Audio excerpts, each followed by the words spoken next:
मेरे न्यू 5 के चैलेंज के फेज 1 में मैं अभी से $93 के लॉस में चल रहा हूँ। मैंने अब तक 14 ट्रेड्स लिए हैं, जिसमें मुझे एवरेज रिस्क टू रिवॉर्ड मिला है 3.6 का एंड मेरा विन रेट आया है सिर्फ 21%। मैं इस वीडियो में अपने कुछ ट्रेड्स का ब्रेकडाउन दूंगा और शेयर करूंगा अपना रिकवरी प्लान। क्या मैं ये फेज 1 पास कर पाऊंगा? देखने के लिए बने रहिए। अगर आप इस चैनल पे पहली बार आ रहे हो, मैं हूँ विकास राउत, एक फुल टाइम गोल्ड ट्रेडर। मैं अभी भी एक प्रॉफिटेबल ट्रेडर नहीं हूँ। मैं यहाँ अपनी ट्रेडिंग जर्नी शेयर कर रहा हूँ। इस चैनल पे मैं अपने रियल ट्रेड्स का ब्रेकडाउन दूंगा, रियल मिस्टेक्स दिखाऊंगा एंड उसके साथ रियल पीएनएल्स भी, जब तक मैं अपना एक फंडेड अकाउंट जीत नहीं लेता। तो चलते हैं, पहले थोड़ा कॉन्टेक्स्ट लेते हैं कि मैं यहाँ तक कैसे पहुंचा।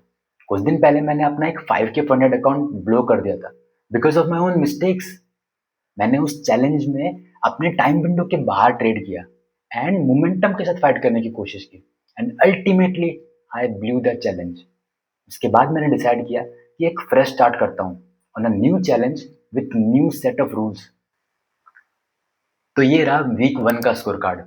मैंने 14 ट्रेड्स लिए, जिसमें से सिर्फ 3 में टारगेट हिट हुआ एंड 11 स्टॉप लॉसेस, जिसकी वजह से मेरा विन रेट आया 21% and average risk to reward मिलता है 3.6 का एंड मेरा नेट पीएनएल आता है -$93। मैंने अपनी 6 पॉइंट की चेकलिस्ट को 14 ट्रेड्स में से सिर्फ 9 में फॉलो कर पाया।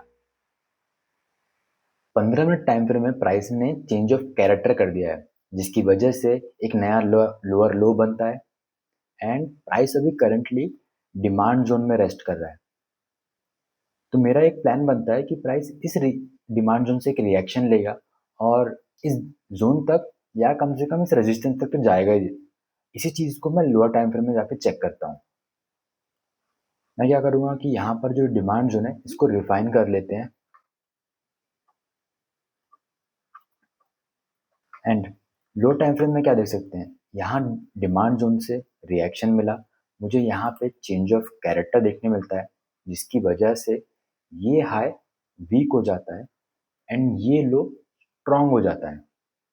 अब मैं क्या देख सकता हूँ कि प्राइस नीचे आता है एंड इस लो को सस्टेन किया है। उसके बाद यहाँ पर एक और ब्रेक ऑफ स्ट्रक्चर मिला एंड अगेन यहाँ पर ब्रेक ऑफ स्ट्रक्चर मिला। तो मेरा प्लान बनता है कि प्राइस एक कंटिन्यूशन ट्रेड दे सकता है इस डिमांड जोन से। तो मैं अपनी एंट्री बनाता हूँ यहाँ पे, ताकि एक टारगेट बुक कर सकूँ मैं इस हाई तक का और इस हाई तक का। लेट्स सी कैसे ट्रेड प्ले आउट करती है। मुझे एंट्री मिलती है, प्राइस मेरे डायरेक्शन में मूव होता है, बट अल्टीमेटली मेरा ऐसे रेट हो जाता है एंड इस ट्रेड में मुझे $54 का लॉस हुआ है। अगर मैं फास्ट फॉरवर्ड करूँ और देखते हैं कि प्राइस किस तरीके से बिहेव करता है।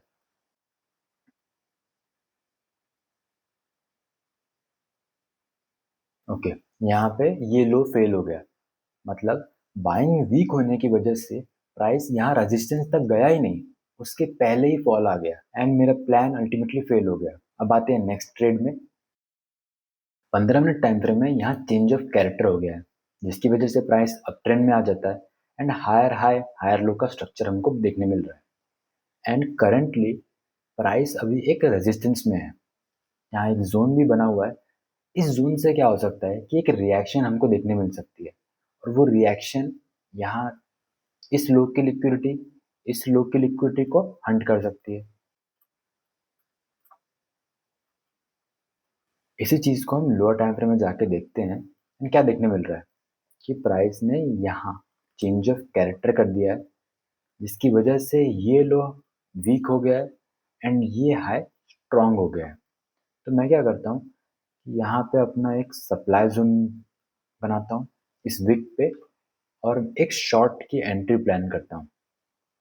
यहाँ पे स्टॉप लॉस होगा एंड टारगेट होगा नेक्स्ट लिक्विडिटी पे, जो कि आता है इस लो के नीचे, जो कि ऑलमोस्ट सेम ही आ रहा है। और मैं ट्रेड को प्ले आउट करता हूँ कि किस तरीके से बिहेव करती है। मुझे एंट्री मिली एंड एसएल हिट हो गया। इस ट्रेड में मुझे करीब $51 का लॉस हुआ है। आप देख सकते हो प्राइस मेरे एसएल को हंट करता है, उसके बाद मेरे डायरेक्शन में मूव हो रहा है। Let's move on to the next trade. 15 minute time frame में प्राइस अप ट्रेंड में था हायर हाई हायर लो के स्ट्रक्चर बन रहे हैं एंड यहाँ हायर लो के नीचे प्राइस क्लोज कर देता है, जिसकी वजह से चेंज ऑफ कैरेक्टर हो गया एंड एक नया लोअर लो देखने मिलता है। प्राइस अभी करेंटली एक रेजिस्टेंस पे है, जहाँ से एक रिएक्शन तो ज़रूर देखने मिलेगा। जैसे आप देख सकते हैं हम आ भी रहा है।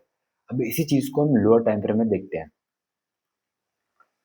क्या हुआ है कि यहाँ पे स्लो बाइंग आ रही है कंपेयर टू सेलिंग। इसके साथ साथ लोअर टाइम फ्रेम में प्राइस अभी प्रीमियम एरिया में है।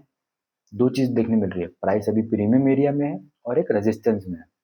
और इस रेजिस्टेंस से क्या हुआ है कि प्राइस इस लो के नीचे क्लोज कर देता है, जिसकी वजह से चेंज ऑफ कैरेक्टर हो गया एंड ये हाई स्ट्रॉन्ग बन गया और ये लो वीक बन जाता है। अब मैं एक शॉर्ट की ट्रेड प्लान करता हूँ इस जोन से। आपका सवाल बनेगा कि इस जोन से मैं क्यों देख रहा हूँ, क्योंकि चेंज ऑफ कैरेक्टर इस हाई ने किया, ना कि इस हाई ने। तो मैं अपनी एंट्री प्लेस करता हूँ इस जोन में एंड स्टॉप लॉस में रखूंगा इस हाई के ऊपर का एंड मेरा टारगेट होगा नेक्स्ट लिक्विडिटी, जो कि है इस लो के नीचे। थोड़ा सा let's see how this trade play out. मुझे एंट्री मिली और कुछ मिनट में ही टारगेट हिट हो जाता है एंड इस ट्रेड में मुझे $203 का प्रॉफिट हुआ है एंड रिस्क टू रिवॉर्ड मिला है 1:4 का। सबसे पहले ये मेरे 6 पॉइंट की चेकलिस्ट है, जो मैं हर ट्रेड लेने से पहले फॉलो करने की कोशिश करता हूँ। Rule 1, multi time frame analysis करता हूँ। डेली टाइम फ्रेम से स्टार्ट करके I move to hourly and then I move to 15 minute time frame, जिससे मुझे डायरेक्शन का पता चलता है। रूल 2, मैं चेक करता हूँ प्राइस प्रीमियम एरिया में है या डिस्काउंट में। रूल 3, 1 मिनट टाइम फ्रेम में मैं इंड्यूसमेंट होने देता हूँ एंड एंट्री लेने से पहले चेंज ऑफ कैरेक्टर का वेट करता हूँ। Rule 4, my SL needs to be at a protected swing. Rule 5, मेरा टारगेट हमेशा एक नेक्स्ट लिक्विडिटी पे या फिर कोई इम्बैलेंस जोन तक होना चाहिए। एंड फाइनली मैं अपना मेंटल स्टेट चेक करना प्रेफर करता हूँ। क्या मैं इमोशनल हूँ, या मैं फोन में डिस्ट्रैक्टेड हूँ, या मुझे अभी नींद आ रही है। I try to follow this 6 point checklist as best as I can.